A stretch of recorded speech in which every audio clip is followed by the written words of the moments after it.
Mount Everest, যা বিশ্বের সবচেয়ে বড় পর্বতশৃঙ্গ।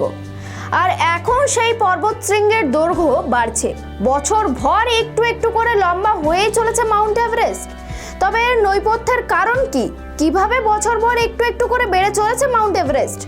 নমস্কার, দেখছেন খবর বাংলা, সঙ্গে রয়েছে আমি স্মৃতি। বিজ্ঞান ও প্রযুক্তির খবর নিয়ে।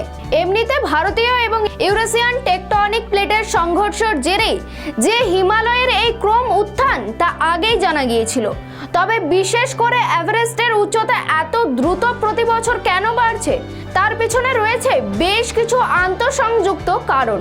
আনুমানিক বিচারে সেই মাত্রা প্রতি বছর প্রায় 0.01 থেকে 0.02 ইঞ্চি।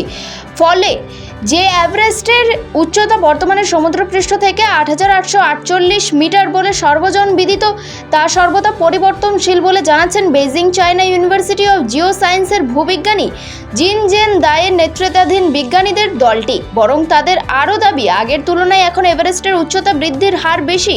তবে শুধু একা এভারেস্টই নয়, বিগত প্রায় 50 মিলিয়ন বছর ধরে ক্রমশ উচ্চতর হতে থাকা হিমালয় পর্বতের ধারা মেনে দৈর্ঘ্যে একটু একটু করে বেড়েই চলেছে হিমালয়ের অন্যান্য উচ্চ শৃঙ্গগুলিও, যেমন লোৎসে মাকালু। এই বিষয়ে বিস্তারিত লেখা রয়েছে জার্নাল নেচার জিও সায়েন্সে। বিজ্ঞানীদের মতে, এমনিতে ভারতীয় এবং ইউরেশিয়ান টেকটনিক প্লেটের সংঘর্ষের জেরে যে হিমালয়ের এই ক্রম উত্থান তা আগেই জানা গিয়েছিল।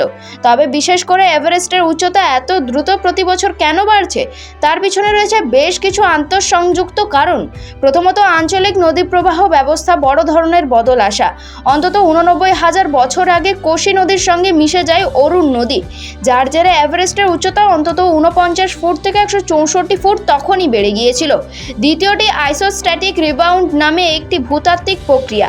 এক্ষেত্রে যেটা হয়েছে সেটা হলো দুই নদী মিশে যাওয়ায় যৌথভাবে তাদের ক্ষয় করার শক্তি বাড়ে, যার ফলে হিমালয় পার্বত্য এলাকায় যেখানে এভারেস্টের অবস্থান, সেখান থেকে প্রচুর পরিমাণে মাটি এবং শিলা ক্ষয় হয়ে গিয়ে অন্যত্র সরে যায়। ফলে ভূপৃষ্ঠের ওই নির্দিষ্ট স্থানটির ওজন কমে এবং তার নিচের অংশটি উচ্চতা ক্রমশ বাড়তে থাকে।